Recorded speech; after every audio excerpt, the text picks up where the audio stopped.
हमारे लिए मुस्लिम vote bank नहीं है। हमने डंके की चोट पर कहा है कि चुनाव जीतने के लिए मुसलमानों की कोई जरूरत नहीं है। साथ में ये भी कहा कि लेकिन समाज को बदलने के लिए अगर व्यवस्था बदलनी है, समाज बदलना है, तो उसमें मुसलमानों की बड़ी भागीदारी है, क्योंकि उनकी 18-20% आबादी है। लेकिन अभी तक आप जैसे लोग या जो नेता हैं, पत्रकार हैं, उनके लिए मुसलमान सिर्फ चुनाव जीतने हारने के मैकेनिक्स और अर्थमेटिक का हिस्सा है। हमारे लिए मुसलमान उस अर्थमेटिक का हिस्सा नहीं है कि कितना % मुसलमान वोट दे देगा तो मैं चुनाव जीत जाऊंगा। मुसलमान हो या हिंदू हो, बिहार में अगर गरीबी है और 18% मुसलमान है तो सबसे ज्यादा गरीब मुसलमान है। अगर बिहार से पलायन हो रहा है तो सबसे ज्यादा नेचुरली मुसलमान समाज के बच्चे पलायन कर रहे हैं।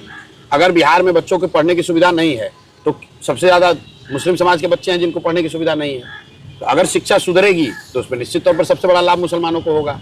अगर पलायन रुकेगा तो सबसे ज्यादा जो बच्चे आज बाहर जा रहे हैं, युवा बाहर जा रहे हैं, मुस्लिम वो नहीं उनकी संख्या कम होगी।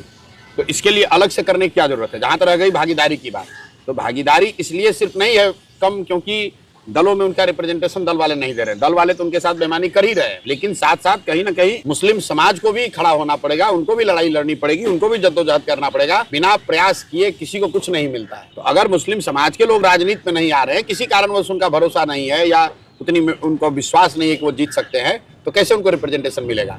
जहां तक रह गई बात जनसुराज की, जनसुराज ने अपने आप कहा है सिर्फ मुसलमानों के लिए नहीं, समाज में जिसकी जितनी संख्या है उसके हिसाब से उस समाज के उतने अच्छे लोगों को भागीदारी दी जाए।